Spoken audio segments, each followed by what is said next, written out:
বছরের প্রথম দিনের একটা তিক্ত অভিজ্ঞতা আপনাদের সাথে শেয়ার করি। ওই দিন ভীষণ ঠান্ডা ছিল। বাইরে বেরিয়ে বুঝতে পারলাম ওই দিন থেকেই শৈত্যপ্রবাহ প্রথম শুরু হয়েছিল। সূর্যের দেখা নেই। সকাল ৮টা বাজে। তারপরে দেখেন রাস্তার এই অবস্থা।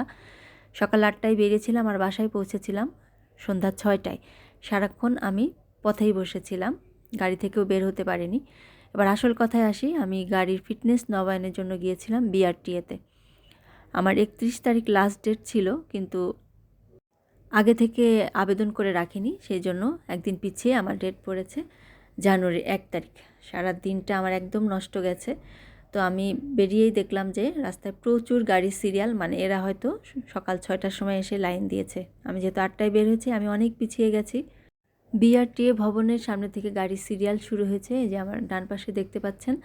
আর আমি গিয়ে জায়গা পেলাম একদম পুলিশ স্মৃতি কলেজের সামনে।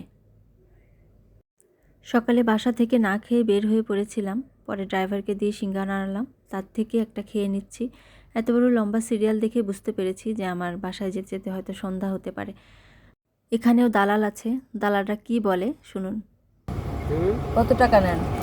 অনলি আধা ঘন্টা সময়ের ভিতরে ম্যাম পুরো কাজ ওকে করা, কাগজ যাতায়াত না দিব ম্যাম, তারপরে টাকা দেবেন, একটু আগে দেওয়ানোর দরকার নেই।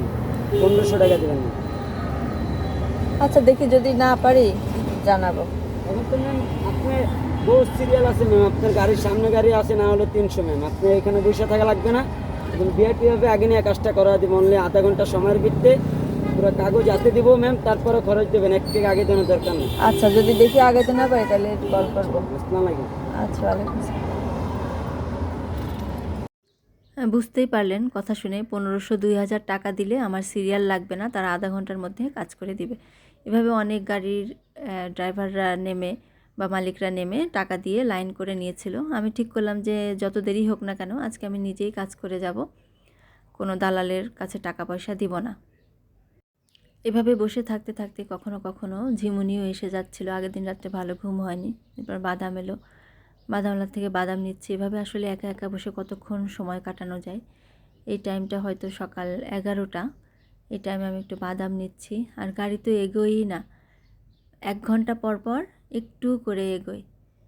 বাদামওয়ালাও বুঝতে পেরেছে যে আমরা গাড়ির নবায়নের জন্য বিআরটিএর কোনো কাজে এসেছি। উনি জিজ্ঞেস করছিল। বসে বসে বাদাম খাচ্ছি। আমার কাছে নেটও নেই যে একটু মোবাইল দেখব। এই বাদাম খেয়ে সিঙ্গারা খেয়ে একা একা কতক্ষণ সময় কাটানো যায়। এই ৪ ঘন্টা ধরে কাফরুলের এখানে আসছি পুলিশ স্মৃতি কলেজ থেকে। গাড়ির একটা লাইন ছিল, এবারে দেখা যাচ্ছে ২টা লাইন হয়ে গেল। আমাদের সামনেই পরপর এই যে ৫-৬টা গাড়ি এসে দাঁড়ালো, এরপর তো পিছনে আরও বাড়তেই থাকবে। চাচা, ঢাকা কত দূর? ওই দেখা যায় সদরঘাট, সামনে নবাবপুর। আমাদের টার্গেট হচ্ছে ওই যে ব্রিজটা, ওই ব্রিজের কাছে আমরা কতক্ষণে পৌঁছাবো। ব্রিজ পার হলেই তারপর বিআরটিএ। আমাদের আর অপেক্ষার পালা শেষ হচ্ছে না, অলরেডি ৪টা বাজে। ঠেলতে ঠেলতে এই যে ব্রিজের কাছাকাছি এসে আমরা পৌঁছেছি।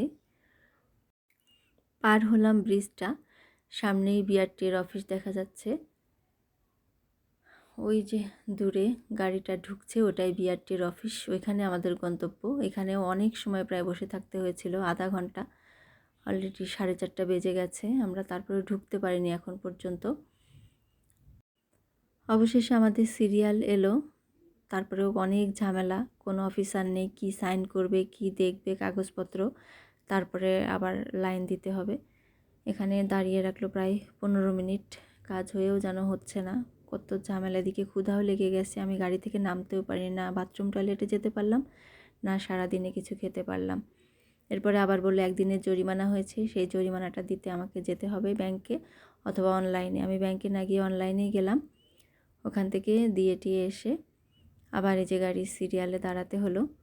10টা লেন রয়েছে, মাইকিং করে গাড়ির নম্বর বলে বলে এই লেনের মধ্যে গাড়ি ঢুকাচ্ছে, আর এই যে গাড়ির সব ফিটনেস পরীক্ষা করছে এখানে।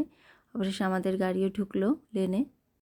এখানেই শেষ না, এই সব পরীক্ষা নিরীক্ষা শেষে আমাদেরকে পাঠানো হলো আরেকটা জায়গায়, সেখানে গাড়ির ফিটনেসের কাগজটা দেওয়া হবে। তো আমরা সেখান থেকে নিয়ে বাসার উদ্দেশ্যে রওনা হলাম। বাসায় ফিরতে ফিরতে আমার 6টা বেজে গেল। পুরোটা দিন আমার রাস্তায় নষ্ট হলো বছরের প্রথম দিনটাতে।